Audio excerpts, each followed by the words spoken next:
Taylor Swift has just announced her US stadium tour dates, but more importantly, the locations. We all know Taylor's history with CO2, so today we're going to be comparing this Eras tour to Taylor's Reputation tour to see which one is more harmful to the environment.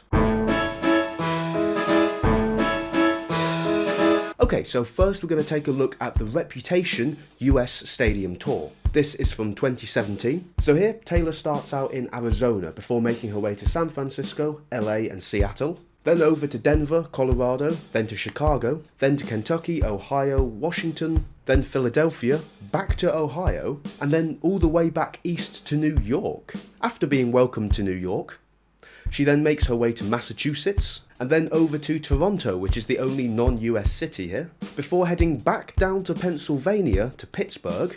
You'd think she might do the Pennsylvania cities in one go, before then heading all the way down to Georgia, then to Tampa, then to Miami, and then back up to Tennessee. You'd think she might do Tennessee and Kentucky at the same time, seeing as they're quite close, and then all the way up to Detroit.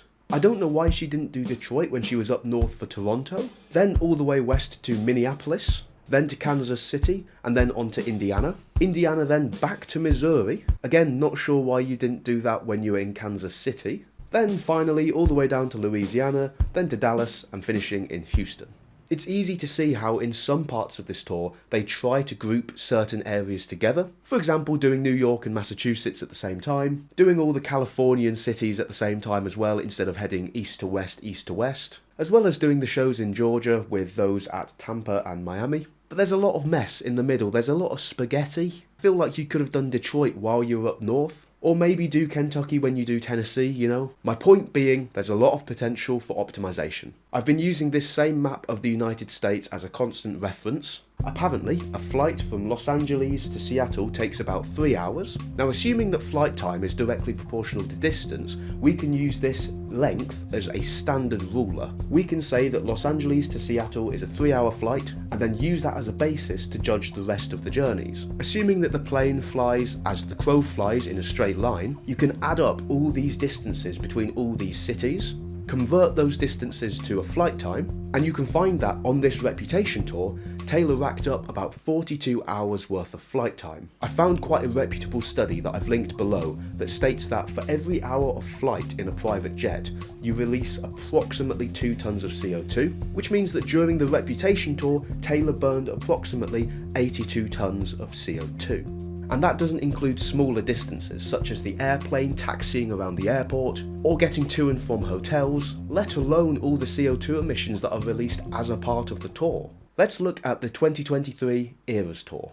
So we start our journey in Phoenix, Arizona, before then going to Las Vegas and then Dallas. I'm not sure why you wouldn't go Las Vegas, Phoenix, Dallas. You do kind of loop back on yourself a bit, but hey, we'll let it slide for now. Then after doing Dallas, you go over to Tampa, and then back to Houston. I understand that there's got to be a venue availability element to this, but Taylor Swift is one of the biggest pop artists in the world. Is it that hard to do Dallas and then Houston straight after? Never mind. We're then going over to Georgia, Tennessee, and then up to Pennsylvania. That's an acceptable through line, there's not really too much looping back there. Before then doing Massachusetts and then New Jersey. Then we go from New Jersey to Chicago, Chicago to Detroit, and Detroit to Pittsburgh.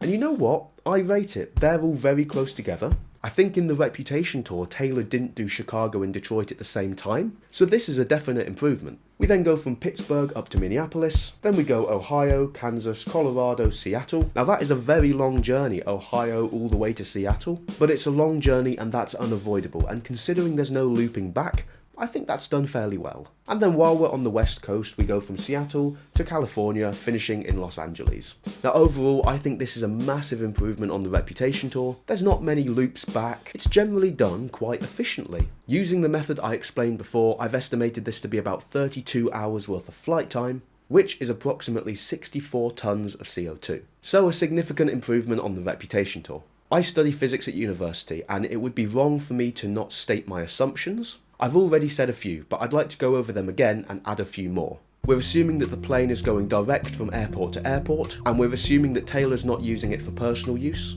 We've also ignored smaller commutes, for example the plane taxiing around the airport. We assumed that flight time was proportional to distance by using the LA-Seattle flight as being a standard ruler, so that distance equates to 3 hours worth of flight time. Now this might not always be the case. We've also assumed that the Earth is flat, which is not a good assumption. But in reality, a spherical globe can't be represented as a flat map without some level of distortion near the poles. So the more northern states will be slightly stretched compared to what they're actually like in real life, which could potentially add some extra distance that isn't necessarily accurate. Basically, Taylor, from what I can tell, you're doing better. Well done. I will personally not be going to Taylor Swift's tour unless it comes to the UK, but let me know if you guys are planning on going to any of the shows, and let me know what you think. Do you think that this is a positive sign, or do you think this amount of CO2 is still unacceptable? Let me know in the comments below, and I'll see you guys in the next one. Bye!